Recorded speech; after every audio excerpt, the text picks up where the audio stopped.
আৰু এয়া মোৰ টেঙাৰ আঞ্জা আৰু বৰৰ সৈতে ৰেডি।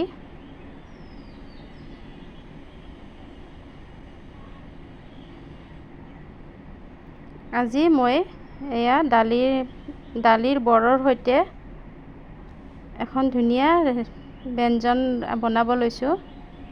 আৰু এনেকুৱা উৎকট গৰমত দালি ভাত খোৱাতকৈ এনেকুৱা এখন আঞ্জা হ'লে ভাতকেইটা খাব পাৰি। আৰু এয়া মই দালিখিনি অকণমান সময় তিয়াই থৈছিলোঁ। ইয়াতে এতিয়া মই আদা নহৰু আৰু ভোট জলকীয়া অকণমান আৰু নিমখ দি এইখিনি মই ধুনীয়াকৈ মিহি কৰি ল'লোঁ। ইয়াত এতিয়া মই নিমখ কম হৈছিলে আৰু অলপমান মই নিমখ দি দিলোঁ। অকণমান হালধিৰ গুড়ি, অকণমান জিৰা ধনিয়াৰ গুড়ি দি দিলোঁ।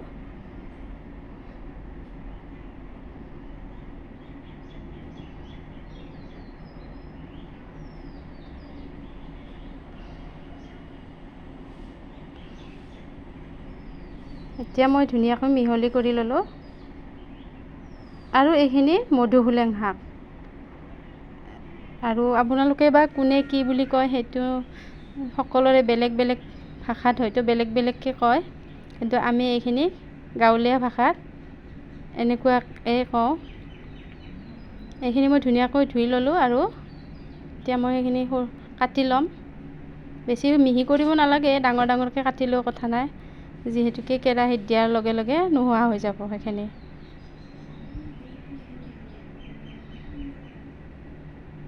আৰু সদায় দাইল ভাত খাই থকাতকৈ যদি এনেকুৱা আঞ্জা এখন হয় খায়ো খুব ভাল লাগে।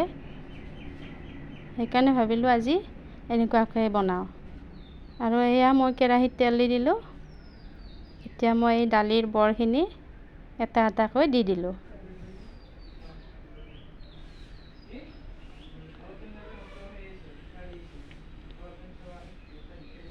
বেছি মছলাও নালাগে, খাবলৈও সোৱাদ লগা হয়।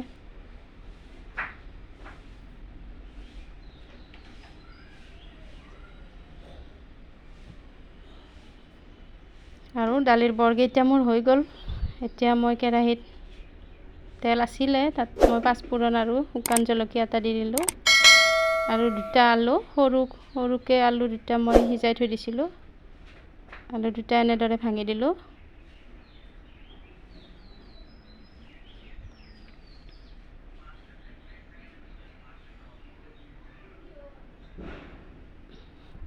নিমখ দিলোঁ অকণমান, হালধি দিলোঁ,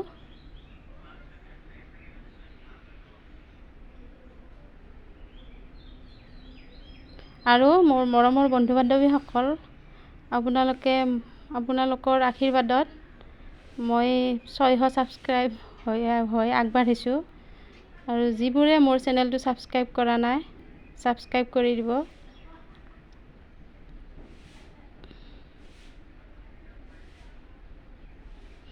এনেকুৱা অতি সাধাৰণ গাঁৱলীয়া ৰেচিপি ভিডিঅ'বিলাক পাই থাকিব। যিহেতুকে আমি গাঁৱলীয়া মানুহ, সেইকাৰণে সাধাৰণভাৱে ৰান্ধি এনেকুৱাকৈ সাধাৰণভাৱে দেখুৱাওঁ। আৰু এয়া মোৰ এইখিনি ধুনীয়াকৈ ভাজি হৈ গ'ল। ইয়াত এতিয়া মই পানী ঢালি দিলোঁ।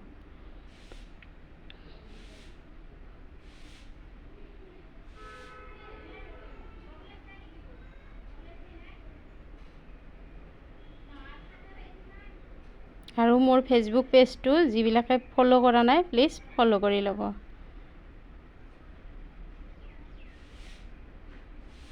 এতিয়া মই ইয়াত আঞ্জাখিনিত দালিৰ বৰকেইটা দি দিছোঁ।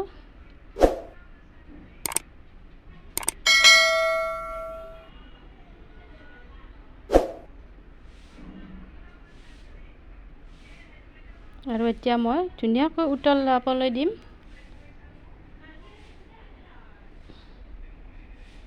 আৰু এয়া মোৰ আঞ্জাখিনি ৰেডি হৈয়ে গ'ল ইতিমধ্যে। এতিয়া মই ইয়াত ভাত বাঢ়ি লৈছোঁ।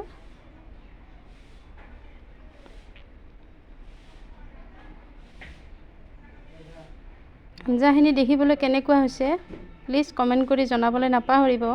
এনেকুৱা এখন আঞ্জা থাকিলে আৰু মাছৰ প্ৰয়োজনেই নাই, নহয় জানো?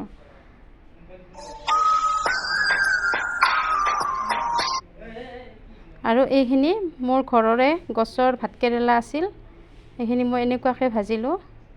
ভাতকেৰেলাৰ লগত আলুও দিছিলোঁ অকণমান।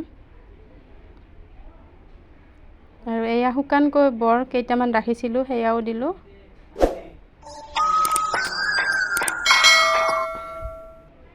এয়া মই দালি বনাইছিলোঁ